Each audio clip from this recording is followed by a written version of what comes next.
berraco con usted. Eso nunca ha sido correcto. Y si lo veo, le voy a dar en la cara marica.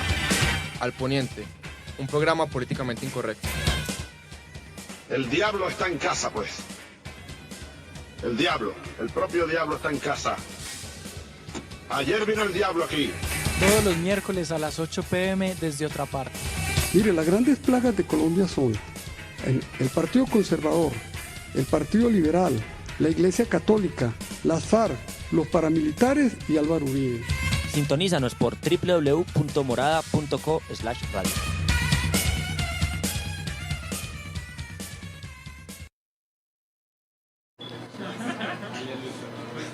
Buenas noches, estamos aquí en Al Poniente. Mi nombre es Sara Ruiz, nunca me había presentado, entonces a lo mejor nunca me han escuchado porque hablo muy poco, pero aquí estamos. Estamos en el aniversario de la muerte de Gardel, pero hoy precisamente no vamos a hablar de eso. Estamos con un invitado muy especial, Chepe nos va a decir quién es. Ay, no, yo soy el encargado de decir que estamos rifando un diente de Gardel, ¿cierto? Lo digo Daniel Duque. Viene con la hojita pues que garantiza su legitimidad. ¿A quién se le vamos a dar? Al que compre la boleta, con el código de la boleta va a participar en una rifa y ahí vamos a rifar el diente de Gardel. ¿Boleta para qué? ¿Boleta para qué? Boleta para el evento de Al Poniente, ¿qué es? ¡Bravo! 10 de julio, una berraquera de fiesta, mera farra, nos vamos a meter, muchachos, buenas noches a todos. 10 de julio, 9:30 de la noche, Teatro Pablo Tobón Uribe, esa fiesta va a estar una berraquera. 30.000 pesos a los parceros, pero como los que nos escuchan acá son super parceros, les cobramos 50 luquitas nomás, con sanduchito, polita y buena musiquita. Pero bueno, una noche calurosa en este valle de Aburrá que parece, yo no sé, el infierno de la Aburrá o algo así. Pero bueno, Santi, ¿cómo vas? Muy bien, Daniel. Hola, Chepe, ¿cómo van todos? Chepe, le recomiendo que haga las boletas, que no tienen código, no son boletas. Entonces se nos dañó la rifa. A lo largo del programa iremos inventando pues cómo rifar ese diente. Que adivine cuánto le valió el arreglo del diente Daniel cuando cayó. Sí. Mucha plata, eso costó mucha plata. Hoy estamos con Luis Fernando Agudelo Henao, es catedrático por decirlo así, candidato a doctor en estudios políticos de la Universidad Externado, y vamos a tratar diferentes temas de en qué se deben invertir los recursos en Medellín. ¿Qué querés tratar vos? No, recordar que aquí somos amiguitos de Nocopio. Nocopio.com se sigue actualizando. Voy a entrevistar al vocero de Nocopio. Soy yo. No, mentiras. Hola, vocero. Gracias. Vamos súper bien. Tenemos programa en Morada los viernes de 8 a 9. RM Copia. Turbo sí que habla bastante en ese programa. No hace intervenciones esporádicas como acá, sino que sí le mete la ficha, y definitivamente seguimos cansados del homicidio acá en Medellín, no lo vamos a naturalizar. Y como acá nos queremos volver famosos, entonces estamos implementando la nueva estrategia, super estrategia del streaming, y nos pueden ver en este momento. Si se meten en @alponiente van a ver ahí el link, Chepe les manda besitos, van a ver a Turbo, que es la imagen, el sex symbol del programa, y bueno, démosle rienda suelta. Hey, Turbo, ¿qué? ¿Vos qué? ¿Cómo vas, hermano? Muy bien, hermano, aquí dándole duro y parejo a esta labor de narrador. ¿Seguís bravo con la grafitera evangélica o no? No, somos colegas, más que competencia, lo que hay es un colegaje. Bien. ¿Seguís diciendo no copio o no? Claro, siempre. Vamos a hacer esta campaña entre todos, ojalá que se metan, la página tiene, busquen, pues no solamente abran la página, sino que busquen en los links que hay cuentos, hay poesías, hay opiniones de mucha gente, van a ver cosas muy bacanas. Víctor Raúl, recomendadísimo, buen escritor, buen opinador, buen comentarista, apoyando RM Copia. Y No Copio, pues, que la campaña RM Copia es el programa de radio. Bueno, no está de más recordar el por qué estamos acá. Somos Al Poniente, un blog, alponiente.com. Hoy se actualizó, por ejemplo, con un videoblog de Carlos Cadena sobre la ciclorruta de Palacé, que está ahí estrenadita, aunque no la respetan mucho, no hay aceras, entonces por ahí se meten los peatones, pero bueno, ahí vamos avanzando en ese asunto. Y los carros y las motos, en fin. y que nos sigan en Twitter, @alponiente, ¿cierto? Bueno, el programa de hoy se lo dejamos en manos de Santiago, ¿cierto? En el día de San Juan, Santiago. Sí. Contanos, Santiago, ¿qué fue este maravilloso programa que nos preparaste? Como me regañan porque nunca venía a los programas, de que le voy a hacer un programa muy bacano, muy entretenido. Aprovechar e invitar a un profesor mío a la universidad, muy teso, que maneja muy bien los temas de focalización de gasto, que en palabras más, palabras menos, es saber en qué de invertir la plata de un municipio. Porque estuvimos en el foro del candidato a la alcaldía de Medellín que realizó la Fundación Puerta Abierta, que también es amiga del Poniente, que pueden encontrar las columnas de los miembros de Puerta Abierta en alponiente.com. Nos dimos cuenta que están prácticamente todos hablando de lo mismo, proponiendo los mismos y tratando los mismos temas. Entonces queremos saber realmente qué tan viable es hablar de una ampliación del metro, qué tan viable es construir un monorriel, o sería como el capítulo de los hijos que engañan a la ciudad de Springfield comprando un monorriel que no es necesario. Entonces también qué alternativas hay para el gasto y qué está pasando con las bibliotecas, con los parques educativos. Muchas gracias por la invitación. El parche es muy bacano. Ya por un asunto generacional y de edad, pues yo ya estoy aquí para acordarme de cosas. Porque soy joven. No, gracias, hombre. De acordarme de cosas, y otra parte me trae muchos recuerdos de mis clases de filosofía de 10º y 11. Aquí me leí la introducción de Viaje a Pie, entonces es muy bacano volver a este lugar. Y agradecerte, hombre, Santiago, y a todos, porque de verdad muy bacano el parche. El ambiente es muy jovial, muy cercano, muy cálido. Y para hablar de cosas que nos gustan de la ciudad de Medellín y del área metropolitana, en términos de que esto ya no lo podemos entender simplemente como un municipio aislado, sino que es una realidad metropolitana. Y en cuanto al tema que propones, pues es un tema del que fuera del aire y sin cervezas hemos hablado mucho, y es qué necesita esta ciudad en términos de inversión. Y yo creo que hay un asunto importante, y es que esta ciudad, que nos han vendido la idea de que pasó del miedo a la esperanza, está en un punto de quiebre, y es que o dejamos de hacer inversiones en términos simbólicos para dejar cada uno su obra que perpetúe el nombre a través de una placa, o empezamos a invertir en la gente. ¿Y por qué traigo y te propuse el tema de focalización? Por una razón, y es que los planes de desarrollo de los últimos gobiernos se lo han pasado haciendo 300 programas distintos con coberturas de 100 personas. Entonces esta ciudad tiene que volver a discutir, es que probablemente necesitemos menos cemento y necesitamos coberturas más grandes de todos los programas. Probablemente tenemos que pensar menos en el día de elecciones y darle gusto a todo el mundo, y pensar en cosas como tener colegios abiertos más tiempo para más gente de mejor calidad, tener una salud de mayor cobertura para todo el mundo, y probablemente menos programas chiquitos con menos impacto.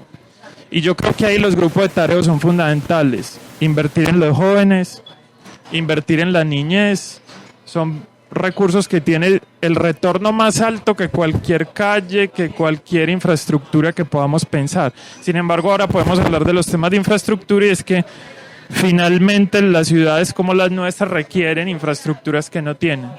Y la dificultad de financiar lo público es el balance que hay que tener entre las dos cosas, pero no me quiero quedar hablando yo, pues, sino que bacano que hable alguien.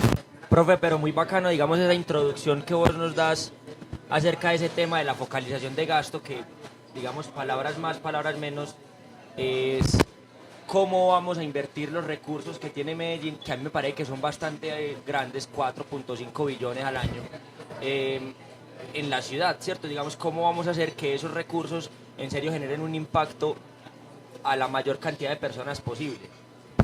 Y vos tocas un tema súper interesante, que es el de no más mega obras, no tanto cemento, sino más inversión social en términos generales. Y yo me pregunto, ¿no consiste la focalización del gasto en un tema, digamos, de la concepción filosófica del alcalde de turno? Es decir, si el alcalde cree que por ejemplo, Uribe cuando fue presidente, para él su inversión social era el gasto en la seguridad y él pensaba que la seguridad era un asunto, digamos, primordial para poder empezar para que pudiera haber inversión social y él, digamos, lo vendía como inversión social. Lo mismo, digamos, pudo pasar con las alcaldías anteriores, con esta alcaldía, que piensan que esas mega obras sirven, digamos, para la gente, o sea, que más que un edificio de cemento son cosas para la gente. Pero más que pensar la focalización en términos de cuáles son los temas en los que hay que invertir, es que, vea, a uno le pueden vender en términos de eslogan los planes de cada gobierno de manera muy distinta, pero las municipalidades tienen obligaciones constitucionales. Y usted tiene que invertir en salud, tiene que invertir en educación, tiene que invertir en las cosas básicas. Y esa inversión en las cosas básicas, como es obligación constitucional, la tiene que seguir haciendo, pero el problema es cómo la hacemos. El problema es que estamos apuntando con una mira de francotirador a un problema que es del tamaño, que es de un tamaño muy grande. Entonces, el problema no es dónde pone cada quien el foco. El problema es que, en términos de educación, cada vez que hacemos un programa de educación, estamos dejando al 90% de la población que lo podría recibir por fuera. Entonces, pensemos en jornada complementaria, que es una cosa a la que estamos hablando hoy en Buen Comienzo. Cuando arranca Buen Comienzo y jornada complementaria, tenés 100.000 muchachos a los que puedes llegar. Y todos los programas que hace son 10.000 muchachos. Entonces, ¿cuál es el problema? Ya no es un problema de recursos en Medellín.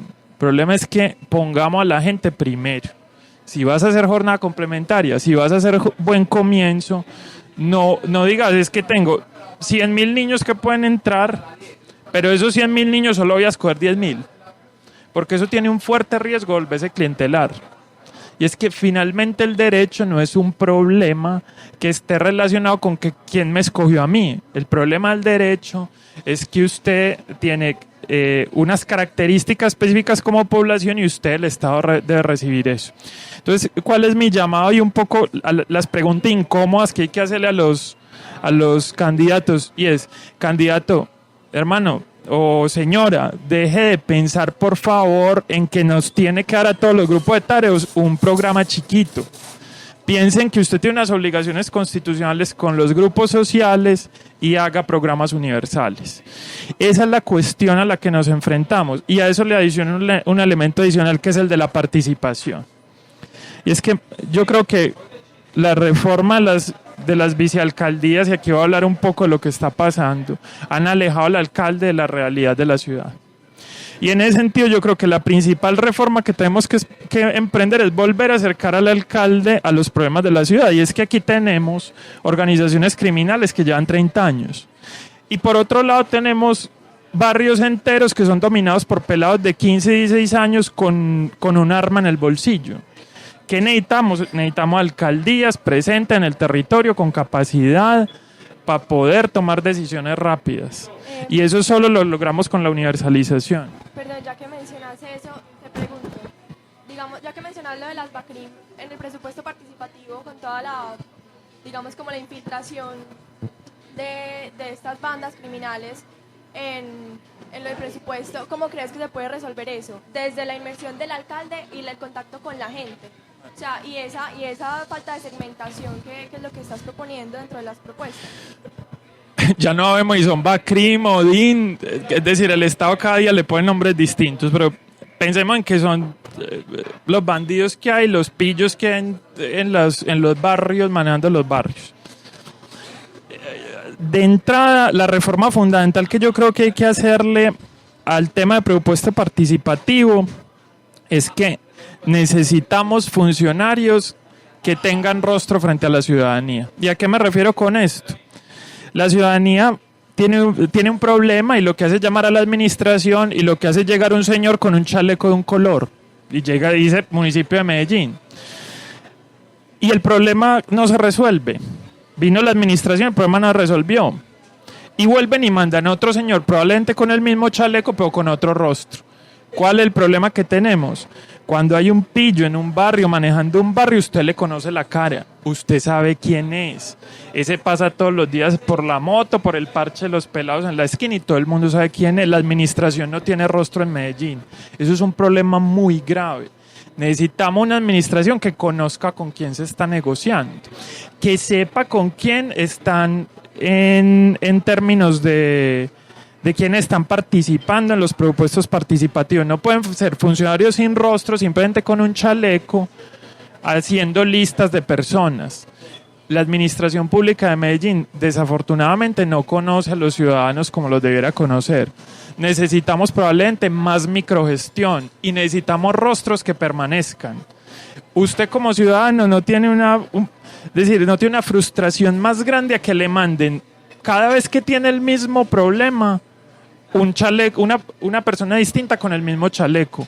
No tenemos capacidad en el municipio de Medellín de garantizar una presencia territorial sólida. Y las vicealcaldías tampoco nos ayudaron a eso. Y es que no territorializaron las problemáticas, sino que las volvieron fue temas. Y eso es muy complicado, porque entonces usted, el contacto que tiene como ciudadano con la administración pública a través de una pantalla de plasma, ese señor diciendo qué es lo que está pasando. Y ya que decís eso también, eso me recuerda a los programas que hay en Teleantioquia con el gobernador, del presupuesto cómo se está invirtiendo. Bueno, yo he visto y es súper interesante que los medios también tengan un papel para estarle mostrando, bueno, los medios igual son públicos, para estarle mostrando a los ciudadanos en qué se está invirtiendo. O sea, ¿será que ese programa desde la gobernación también podría aplicarse al municipio y podría ser una solución?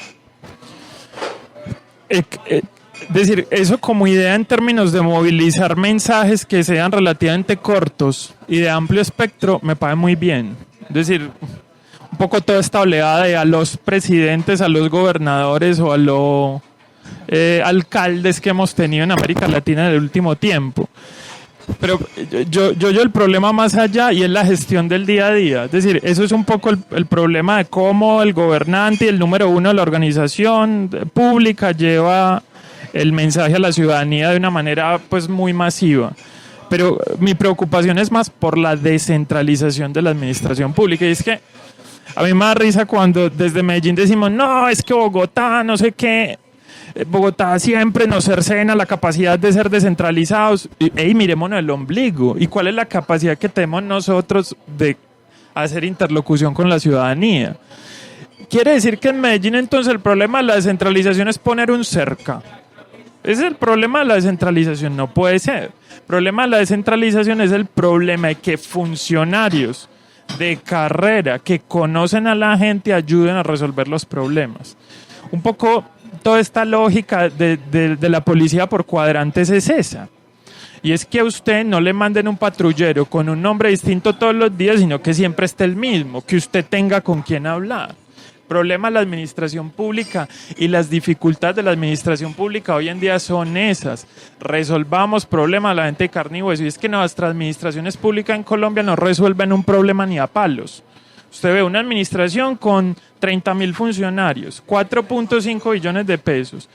Y seguimos teniendo problemas como por ejemplo el del ruido en la 33. Toda esa institucionalidad no es capaz de resolver un problema público. ¿Cuándo la administración va a empezar a resolver problemas? Y me meto a otro problema un poco más profundo, y es que si usted no resuelve los problemas sencillos de la ciudadanía en lo local y usted no conoce a la gente va a empezar a perder la capacidad de ilusionarse cada 4 años. ¿Usted cómo vuelve a ilusionar un ciudadano al que le dijo hace 4 años que iba a resolver un problema que no pudo resolver? Es que estamos en una batalla en Medellín y es o arreglamos los problemas que no hemos sido capaces de arreglar de base. Es que a mí me parece muy bacano como introdujeron ustedes, es que, por ejemplo, esta ciudad se tiene que levantar sistemáticamente contra el homicidio. Es decir, no naturalizar ese tipo de cosas. Es decir, me parece súper potente en términos de lo que ustedes dicen. Y creo que también tiene que ver con este mensaje que yo estoy tratando de llevar y es, venga, resolvamos los problemas de la gente porque si no, no vamos a ser capaces de ilusionar cada 4 años. Y quién sabe quién va a venir a ilusionar y con qué mensaje. Me voy a pegar de una cosita que mencionaste. Para abrir el tema, ¿ustedes qué piensan que cuáles son esos grandes temas que tenemos pendientes por resolver en Medellín?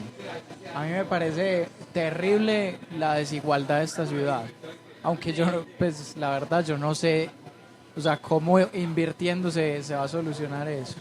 A mí, pues yo como ciudadano, como siento unas cosas muy tesas y es como que a uno lo caramelean, sí o qué, pues como término que le endulzan a uno el oído, lo caramelean con parques del río, y eso son inversiones sociales y le dicen a uno, sí, bueno, hay una deuda con el río, hay que rescatar el río como que tenga flujo de un lado hacia el otro de peatones, que sea un espacio recuperado, y uno lo entiende y se la cree, pero también empieza uno a pillar campañas de por ejemplo, una campaña que me impacta mucho es que la mendicidad es un negocio.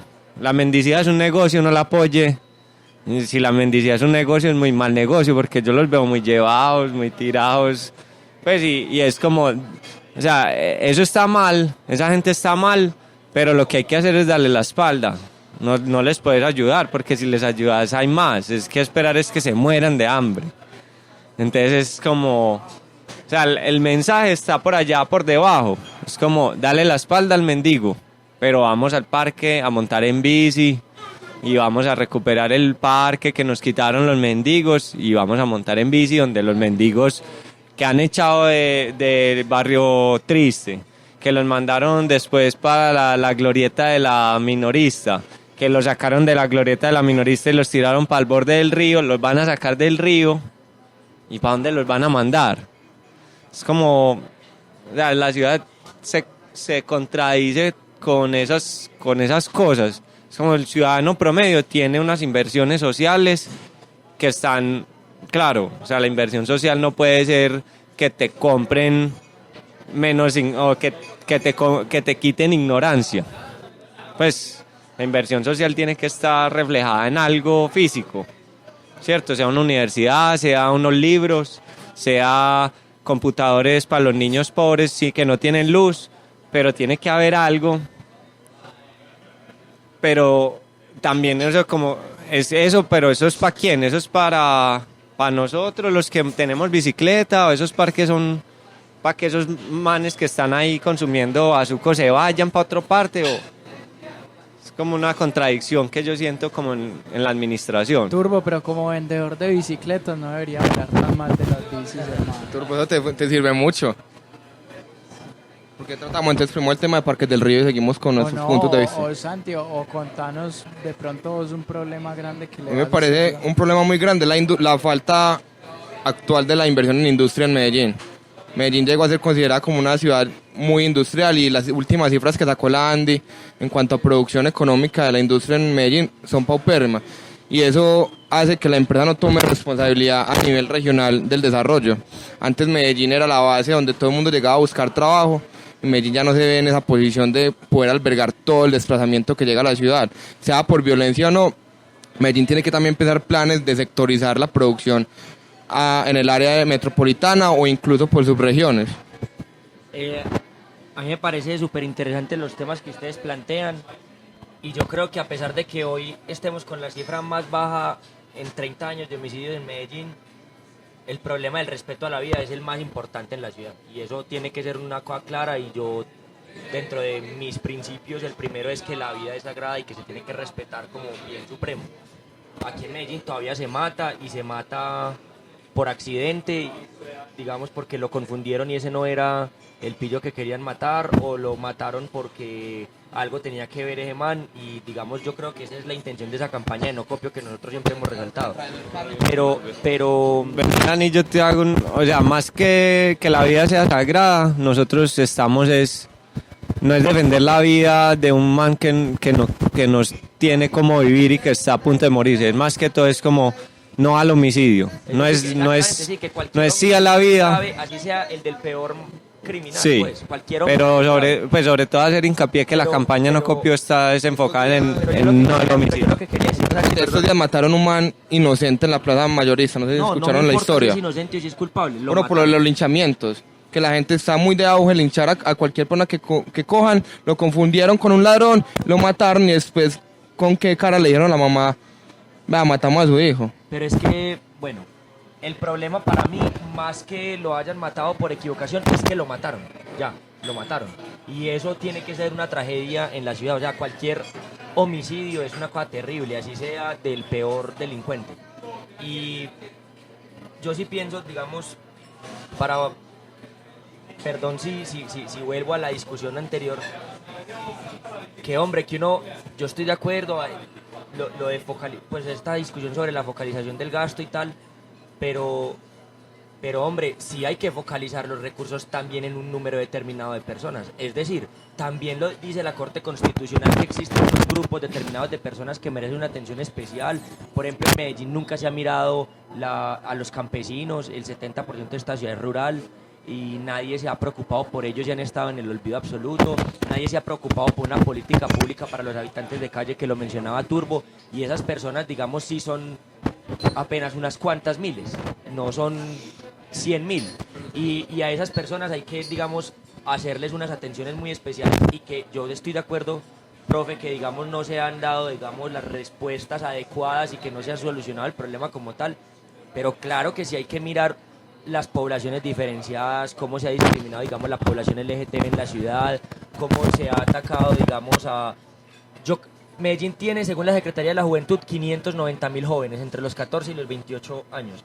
Yo no creo que los 590.000 jóvenes necesiten la misma inversión proporcionalmente. Es decir, yo lo que creo es que se tiene que mirar que evidentemente hay unos niños que nacen con unas desigualdades, pues con una pobreza mucho mayor a la nuestra, que nunca tuvieron derecho a estar en un jardín infantil y que por eso merecen, ante todo, estar en una política como Buen Comienzo. Ahora, lo que pasa es que los recursos son limitados y uno no puede tener a todos los no sé cuántos niños que están bajo la línea de la extrema pobreza. Eso hay que limitarlo y, digamos, yo creo que sí se han desarrollado unos criterios técnicos para... Sí, yo estoy de acuerdo. El problema es que damos bandazos. O quiero señalar 3 cosas de lo que dijiste, que yo creo que hay que hacer precisiones. Y es que, tomando pues palabras que se han utilizado mucho en la política colombiana, nosotros tenemos que hacer acuerdos sobre lo fundamental. Y es, ¿a quién le beneficia en esta ciudad y en esta sociedad que usted no tenga a todos los niños de 0 a 5 en el sistema? ¿A quién le beneficia que usted no eduque con calidad a todos los muchachos de 14 años hasta 19 y les garantice una cobertura universal? Hoy en Chile, la discusión en el que nos han dicho en términos latinoamericanos que es el modelo, que Chile, todos los días los muchachos están saliendo a pedir educación universal y gratuita. Es decir, ¿por qué? Porque se dieron cuenta que ya no es un problema de recursos. Y Colombia yo creo que está llegando a ese punto. Y una ciudad como Medellín sí que está llegando a ese punto. Entonces, probablemente yo estoy de acuerdo contigo en el sentido que no le podemos pegar a todos los temas. Pero tiene que haber unos temas básicos sobre los cuales no discutamos más. Y se los digo por haber conocido Buen Comienzo de cerca, y es, jue madre, nosotros como sociedad no podemos dejar a ningún niño atrás. Es decir, eso a mí sí que me parece un drama social. Entonces, cuando estoy hablando de focalización versus universalización, probablemente lo que estoy diciendo es que nuestras políticas públicas deben tender hacia la universalización. Entonces vos me decís, no hay recursos para todo, completamente de acuerdo. Es decir, tiene que haber un límite, pero la política tiene que servir para alguna vaina. Y la vaina para la que tiene que servir la política es para que nos pongamos de acuerdo en alguna cosa. Y hagamos Buen Comienzo para todos los niños. ¿Por qué? Porque es que esta ciudad deja atrás cada generación entre 10 y 15.000 niños, que son las cuentas que se han hecho en el municipio de Medellín, los dejas atrás. Eso a mí me parece un drama brutal, porque lo que no hiciste en 05 ya no lo vas a hacer nunca. Y esas son las cosas sobre las que yo digo que tenemos que hacer acuerdos sobre lo fundamental en términos de universalización, y es, ningún niño de esta ciudad, ningún adolescente, sea que sea la condición en términos penales, sociales que tenga, lo podemos dejar atrás. Y ya no es un problema de recursos, es decir, usted y ustedes seguramente se irían de para atrás si ven el costo unitario que eso tiene versus las obras que luego hacemos. Es que aquí estamos haciendo obras, por ejemplo, y les voy a poner el ejemplo de Tranvía Ayacucho. Tranvía de Ayacucho es una obra que va a estar cerca de los 800 mil millones de pesos. Esa es una obra que a mí me parece interesante que se haga, pero Medellín tiene un problema y es que hace esas obras a puro pulmón. La ley de metros en Colombia dice que el gobierno nacional tiene que poner el 70% de los recursos. Y Medellín, por alguna decisión de carácter político, dice que él pone todos. ¿Sabe cuánta atención podría usted hacer con ese diferencial de plata que tiene que poner el gobierno nacional? Esas son las cosas con las que yo no estoy de acuerdo. Que hay que hacer Tranvía de Ayacucho, hombre, ¿quién lo niega? Yo no lo niego, es una obra que necesita. Pero ¿por qué los ciudadanos de Medellín tenemos que cambiar prioridades como las de atender universalmente a todos los niños de 0 a 5 por hacer Tranvía de Ayacucho? Yo no estoy de acuerdo con eso. Universalmente hay que movilizar a todos los ciudadanos de Medellín. No, está bien, pero hay una ley nacional que dice que el gobierno nacional en transporte masivo tiene que poner el 70% de los recursos. El gobierno nacional no tiene la intención de financiar el 70% del Tranvía de Ayacucho. No, ahí es donde yo no estoy de acuerdo, y es que lo que tenemos que hacer es garantizar la movilización política de esta ciudad y los representantes políticos, porque digo, la política tiene que servir para alguna cosa. Entonces estaríamos diciendo que el gobierno nacional no está atendiendo a la universalización de los recursos porque está invirtiendo el 70%, está pagando el 70% del tranvía. No nos está ayudando a que lo logremos. Y entre otras cosas, porque creo que no lo hacemos, porque como no tenemos consensos políticos sobre nada, es decir, aquí todo es discutible, aquí cada 4 años podemos discutir todo. Es decir, una sociedad que quiera ser moderna no puede discutir todo cada 4 años, es imposible. No podemos construir un proyecto de sociedad viable que defienda unos valores fundamentales y cada 4 años discutimos todo. No podemos, no es viable. Alguna cosa nos tiene que concitar una atención y alguna cosa. La política, por eso digo, tiene que servir para alguna vaina, para resolver algún problema en realidad. ¿Qué le dice uno a las familias de esos 10 o 15 mil niños que uno está dejando atrás porque no hubo atención? Entonces yo te tomo la palabra y es que los recursos no son infinitos, claro, pero una ciudad con 4.5 billones de pesos, Parques del Río, 160 mil millones de pesos, ¿no sería preferible que esta ciudad atendiera a esos niños a hacer Parques del Río? Yo creo que sí. Hombre, yo creo que sí. ¿Por qué? Porque creo que es más importante que no dejemos atrás una parte de la población de esta ciudad en términos de oportunidades, hacer una cosa que probablemente es necesaria, pero para la que no estamos listos en términos fiscales. ¿Por qué? Porque recuerden una cosa, esta ciudad era una de las ciudades más peligrosas del mundo cuando hacíamos la inversión pública más grande que se hubiera hecho nunca, que es el metro de Medellín. Es decir, nos estábamos matando en las comunas de esta ciudad cuando invertíamos 2.900 millones de dólares en la inversión que en la historia ha sido más grande en esta ciudad. Ese es lo que yo les propongo como discusión, porque obviamente esto no se trata de imponer ninguna idea, sino como discusión esta sociedad tiene que decir, hey, paremos un momentico, porque hay cosas de infraestructura que necesitamos, pero nosotros vimos una experiencia de violencia muy brava en los 80s y aquí ya sí les puedo decir porque me tocó vivirlo pues personalmente, que me mataran a los compañeros y no de qué. Y es que yo me acuerdo que esta ciudad se estaba matando mientras invertíamos casi 3.000 millones de dólares en una obra. ¿Quién niega que el metro es necesario? Yo creo que nadie. Lo que tenemos que tener es un poco de timing y que la política sirva para hacer algún consenso. Yo no sé cuántos recursos se tenga que invertir en eso y yo pues me quedé sin responder la pregunta. A mí me parece que el problema más grande es la cultura ciudadana.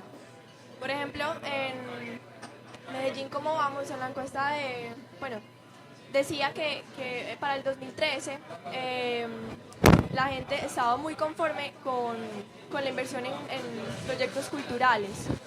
Pero los proyectos culturales, que son más que todo teatros, digamos, exposiciones, planes, digamos, que no son tan, bueno, que son más que todo como culturales, pero en el sentido más, no sé, como elegante, por decirlo así, la gente no participa en ellos. O sea, decía, el 33% de los ciudadanos no participan en ningún proyecto cultural y cree que el gobierno está invirtiendo en eso, o sea, para la administración actual. O sea, yo lo que creo es que hay que crear cultura ciudadana y a partir de eso ya se van a empezar a arreglar los problemas de movilidad, los problemas de violencia y todo lo demás. Yo no sé cuánto se tenga que invertir en eso, pero para mí ese es el problema estructural que tiene esta ciudad. Uy, yo me quedé pensando quizás en un tema muy volado y muy tostado y es, bueno, ¿y cómo define una sociedad esas prioridades. Pues digamos, desde Morada la tenemos clara con el homicidio y nos la fijamos y ahí estamos bregando a arraigar ese mensaje en la sociedad. Pero, ¿y en qué más temas se pone uno de acuerdo? ¿Cómo llega a un consenso? Me parece un camello bravo, ¿qué? Esa frase de que hay que ponernos de acuerdo en lo fundamental es de Álvaro Gómez Hurtado, si no estoy mal. Sí, sí. Y Álvaro Gómez Hurtado también le atribuyen a él la creación de la tutela dentro de la Constitución. Yo, que era la que protegía, pues digamos, la figura que se inventó en última ratio para, digamos, cuidar los derechos fundamentales de las personas. No copiamos del asesinato de él. El de la discusión, yo creo que viene el clavo Chepe, y es cómo nos ponemos de acuerdo en qué es lo más importante, porque todos los que hemos hablado aquí decimos que hay una cosa distinta. Para mí es la vida, digamos, vos decís que uno de los problemas más tesos es el de los habitantes de la calle, vos hablas de la industria, Sara habla de la cultura ciudadana. Entonces no sabemos en realidad. No, Daniel, pero si hay temas, hay herramientas tan siquiera econométricas y económicas para no evaluar tasas de retorno. La eterna discusión de la filosofía va entre libertad versus vida. Pero uno tan siquiera sabe que invirtiendo en un espacio usted puede tener mejor tasa de retorno en calidad. Y hay programas que usted puede invertir plata y nunca va a haber un cambio en la sociedad. Pero ahí sí, yo creo que ahí sí retomo. A ver, ya entrados en cervezas te puedo decir chino. ¿Cómo? Chino. Su apodo de universidad. De colegio. El chino.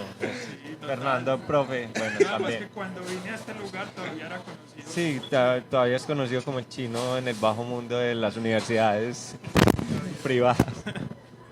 No, pues gracias, el recuerdo es bonito. Yo te agradezco. No, pero sí, lo que quería decir es, hay que retomar pues el punto como de objetivos pequeños y muy dispersos. Tengo como una experiencia muy personal en arte. Cuando vas a hacer una pintura, un cuadro, un mural, lo que sea, y empezás con un azul y no te gustó, y buscas otro azul y no te gustó, y buscas otro azul y no te gustó, y otro azul, y te quedas dando vueltas en encontrar el azul y todavía no sabes qué vas a hacer. O sea, estás buscando un azul desesperadamente que sabes que lo tenés en tu mente, pero todavía no sabes qué vas a hacer encima de ese azul. Entonces eso es como, sí, estás en un objetivo y para otro objetivo, pero el objetivo general, o sea, el problema grande es lo que hay que tener fijo. Hay que, pues, y lo que dice Fernando, alias el chino, es concentrémonos en un problema grande y digamos, de aquí a 30 años, ese es nuestro objetivo general. Todas las cosas pequeñas que hagamos, escoger el azul, escoger la línea, escoger el morado, todos los objetivos que escogamos es para que nos concentremos en llegar a esta imagen, a este resultado. O sea, todo debería ir hacia un punto. Pero como dice él, cada 4 años hay un cambio de norte, totalmente. O sea, no es cambio como de cosas, es como cambio de norte totalmente. Entonces ya no es importante la seguridad social, ya no es importante el retorno financiero, ya no es importante la libertad de expresión. Entonces se van cambiando las cosas y no se llega a ningún lado. Para los que somos de los 70s, pues mucho Don Chinche, el Chavo, pues para que piensen más o menos qué teníamos en la cabeza y los que vivimos esta ciudad en los 80s. Esta ciudad ha sido una máquina de matar jóvenes. Es decir, yo creo que por ahí podría ser una cosa, y aquí obviamente estamos hablando entre cerveza y no sé qué, es en que esta ciudad tiene que llegar a acuerdos básicos. Y es que esta ciudad se comió toda una generación de sus mejores jóvenes. Pobres, ricos, lo que usted quiere. Es decir, esta ciudad se la ha pasado comiendo jóvenes. Y esta ciudad se tiene que poner como propósito histórico que eso no suceda. Es decir, ni un muerto más por ninguna razón. Y yo creo que para lo que ha sido la experiencia histórica de esta ciudad, y detrás de eso se vienen todos los otros temas. Entonces uno se pone a hacer historia, hombre, es que fue un proceso de desindustrialización muy bravo el que nos llevó a que esa promesa de Medellín industrial con empleo para todo el mundo fuera una promesa que se incumpliera. Las promesas incumplidas de Medellín de los 70 y los 80. Entonces yo creo que por ahí está la cuestión. Es decir, cuando uno en Derecho Internacional Humanitario le dicen de no repetición, eso nos tiene que quedar, es decir, con fuego en la mente, que si pasan 100 años, los pelados de esta ciudad sepan lo que pasó en esta ciudad.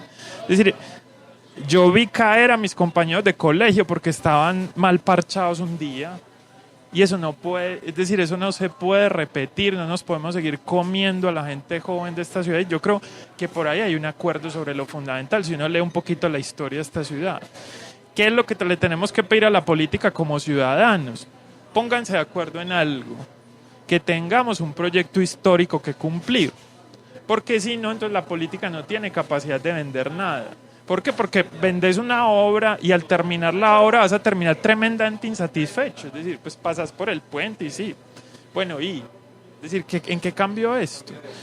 Entonces, a eso me refiero, y es que la política, y ya no estoy hablando aquí de facciones, de grupos, ni de partidos, sino que estoy hablando de la política como proceso histórico de esta ciudad que se va a proponer. Y al menos a mí eso me quedó en mis recuerdos, pues, porque, reitero, yo vi caer a amigos míos simplemente porque salieron antes que yo del colegio. Entonces, es decir, porque pasaron 5 minutos más o 5 minutos menos, uno está aquí y él no. Y eso no volverá a pasar, es decir, por ningún motivo. Es decir, hay muchas cosas que le vienen a uno a la cabeza. Yo me pego de eso que estás diciendo, de que tiene que haber proyectos históricos. Pues digamos que Parques del Río es una iniciativa que viene desde mediados del siglo con Pedro Nel Gómez y con muchos otros. Y la gente se está quejando, y a la gente no le gusta, que realmente no le gusta Parques del Río. A lo mejor se queden en la primera etapa y ya. Puede que el siguiente gobierno no quiera continuar con ese proyecto. Y es un proyecto histórico que se ha tratado de hacer durante mucho tiempo. Entonces, ¿qué tipo de proyectos son esos que pueden permanecer? Porque es que el cambio de gobierno es cada 4 años va a haber algo distinto. Y así a todo nivel gubernamental. ¿Qué se puede hacer ahí? Y yo, para complementar ahí la pregunta, diría que, bueno, yo varias veces en este programa he manifestado mi inconformidad con el proyecto de Parques del Río. A mí me parece que no, pues todavía no sabemos cuál es el cierre presupuestal de esa obra, no sabemos cuánto le va a costar a Medellín, sabemos que le va a costar más de 4 billones por lo menos, pero sí quiero, volviendo a esa discusión del principio, preguntar, entonces, las obras de infraestructura no deberían estar focalizadas en el gasto, no deberían ser importantes, no deberían, digamos, o sea, porque el argumento que vos planteas que es muy interesante, yo estoy muy de acuerdo en que hay que hacer inversión social y que en eso debería enfocarse la mayoría de las cosas. Yo por eso sí defiendo muchísimo Buen Comienzo, porque creo que es un ejemplo de política pública a nivel nacional. Pero entonces, esa inversión social es excluyente con las obras de infraestructura como tal. En términos de cómo las estamos financiando, probablemente sí. Yo ahí tengo muchas reservas en términos de que cuál ha sido la capacidad, por ejemplo, del sector privado de esta ciudad y voy a poner un ejemplo pequeño en términos de recursos, pero creo que importante en términos de compromiso, y es que cada vez que un constructor de esta ciudad construye, tiene que entregar unas compensaciones urbanísticas que van a un fondo. Y Medellín tiene unos serios problemas en términos de recaudar esos recursos. Entonces, yo te lo pondría en términos de que esa dicotomía probablemente es falsa. Es una dicotomía en términos de que, o inviertan la gente o inviertan la infraestructura. Entonces ahí nos podemos ir en esa dicotomía, en esa discusión. Yo lo que creo es que tenemos formas mucho más creativas de financiar esa cuestión. Y es que, por ejemplo, por alguna razón hemos sido muy limitados en términos de utilizar la capacidad de endeudamiento y las APPs como una posibilidad de hacer esas cosas. Y es que probablemente el sector privado, si se le muestra el cierre financiero de un proyecto como Parques del Río, en términos de construirlo como con cargos por congestión, probablemente es una cosa que ellos podrían construir.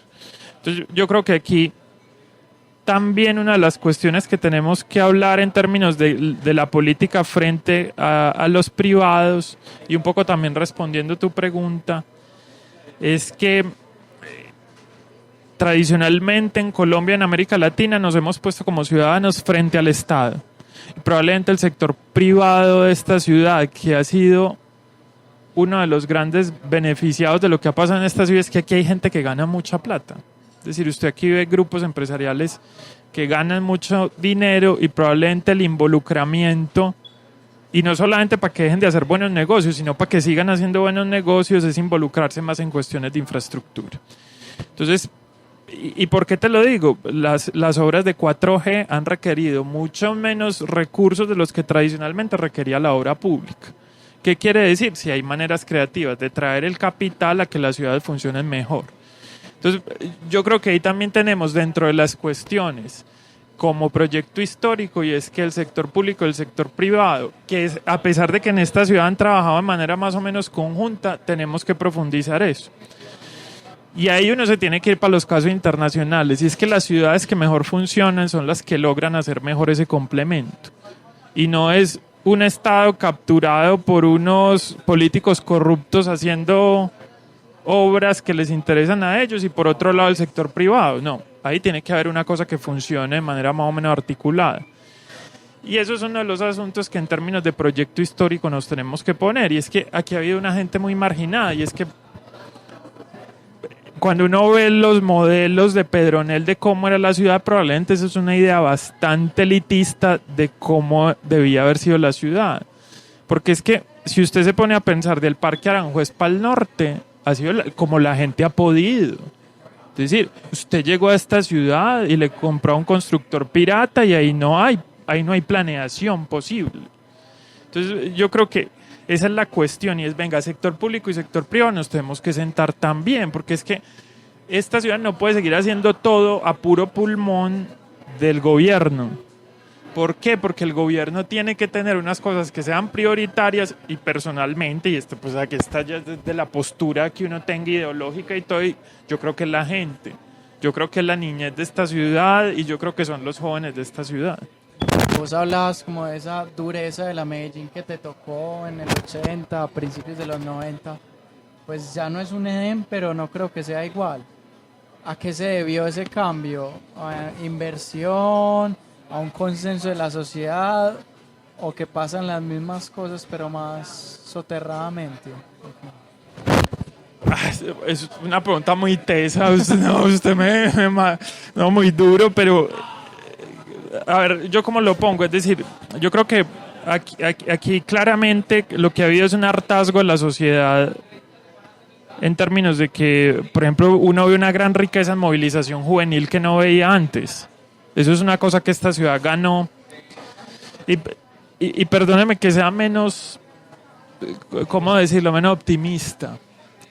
Y es que probablemente los asuntos de control territorial que uno veía en los 90 no hayan cambiado demasiado en algunos sectores de la ciudad. Probablemente habrá ya mutado a otra cosa. Claramente no estamos en el mismo lugar, porque eso sería injusto con toda la ciudad. Pero creo que estamos en el punto de quiebre de resolver también esa cuestión. Y es que en los temas de convivencia y seguridad nos la pasamos entre dos discusiones que a mí me parecen muy áridas. Hay unos que dicen, no, el problema es fuerza, o el problema es oportunidades, como si las dos cosas fueran excluyentes. Sí, es decir, esa es una falsa discusión, y hay otra falsa discusión entre percepción y realidad, y en esas dos discusiones nos lo hemos pasado sin llegar a ningún consenso. Y les recuerdo, aquí tenemos bandas de 30 años que le trabajaron a las... Los Triana en Santo Domingo. Sí, pongámosle nombres, pues los Triana, los mondongueros. Yo crecí oyendo a los mondongueros. Claro. Es decir, cantaban bueno. Esas organizaciones criminales siguen teniendo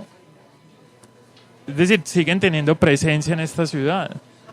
Entonces, permítame que sea menos optimista lo que debería ser en términos de las estadísticas, y es que creo que gran parte del problema que tenemos es que la política no ha entendido que organizaciones como esas se comportan políticamente, y es que para mí el control territorial es una actuación política. Es decir, allá hay una gente en los territorios que está poniendo en cuestión todos los días la capacidad del Estado de ser Estado. Y eso es un punto de quiebre que esta ciudad tiene que enfrentar. No la vamos a pasar en esa discusión que vemos todos los días en los medios de comunicación, que ante un hecho violento el sector oficial sale simplemente a decir que la inseguridad es un problema de percepción. Cada hecho violento es un drama en sí mismo. Cada homicidio, como ustedes lo han puesto, es un drama en sí mismo. En ese sentido, entonces, tenemos que superar esas dos discusiones de fuerza, oportunidades y esa discusión entre percepción y realidad. No, aquí hay unos agentes, actores armados que siguen estando en los territorios y siguen queriendo tener control territorial, que ahora es para hacer negocio y antes pudieron tener unos objetivos asociados al paramilitarismo o a las guerrillas en las milicias del pueblo y para el pueblo. Eso ha cambiado claramente porque ahora hay muchos que se dedican a vender arepas y huevos y a tener las plazas de vicio. Pero ¿hasta cuándo esta ciudad va a seguir con eso? Es decir, ese es uno de los asuntos también que yo creería que tendríamos que poner sobre la mesa de discusión de lo que pasa en la ciudad. Yo soy la intrusa. Presentación. Yo soy Camila, estudié filosofía en la UPB y quisiera hacerle una pregunta al profesor. Usted habla de prioridad de violencia. ¿Qué tipo de proyectos cree que deberían llevarse a cabo para superar la violencia? Bueno, yo creo, y sigo con el argumento que empecé, y es que cosas como buen comienzo tienen que llegar a otro nivel, pues hay que dar el siguiente paso. Y es que tenemos que equiparar por lo alto la oportunidad de los niños de esta ciudad. Y yo creo que eso es un asunto que en términos presupuestales lo puede hacer Medellín. Eso no es una cosa que estemos lejos, no es una cosa pues que digamos que vamos a tener que sacar una valorización o vamos a tener que subir los impuestos 30%.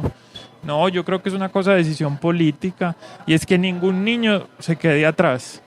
Yo creo que eso sería fundamental y es que alrededor de todas estas cosas ha surcado también el tema de la equidad. Y es que nadie tenga unas oportunidades diferentes para arrancar en la vida. Entonces, yo lo vería por ahí. Es decir, para mí el tema de superación de la violencia es que usted, independientemente de su condición racial, de su condición de base social de su familia, un niño de 0 a 5 pueda tener exactamente las mismas oportunidades de estar bien nutrido, de tener cariño y afecto, porque mucho de lo que nos ha pasado en esta ciudad, y a uno lo sorprenden todavía cosas como que mucho pelado en las bandas encuentra afecto que no encontraba en otra parte. Y este problema también tiene que ver con eso, y es que esta ciudad tiene que ser menos agresiva con el migrante, por ejemplo. Tiene que ser menos agresiva con todos. Y lo primero es que a usted lo quieran chiquito, pues se los voy a poner así. Que si a usted no lo quieren chiquito, usted ahí adelante está perdido en el mundo. Y yo creo que, y aquí voy a echar de palabras de Peñalosa, que no es un tipo muy querido en Bogotá, pero a mí me parece que él dice una cosa potente y es que las ciudades tienen que ser hechas para los niños. Una ciudad se vuelve amable y una ciudad empieza a hablar de convivencia y una ciudad empieza a tener mejores parques y mejor espacio urbano cuando recupere ese espacio para que los niños puedan estar. Entonces yo vería el asunto como por ahí. Tendría que ser pues como, pues y sacando también lo que vos decís ahorita, que oportunidades y fuerza podrían estar juntos, o sea, sería como presencia del Estado, tanto en seguridad como en oportunidad. Claro, porque cuando nos hablan de fuerza, muchas veces nos hablan de fuerza ilegítima, y es que a quien le gusta que lleguen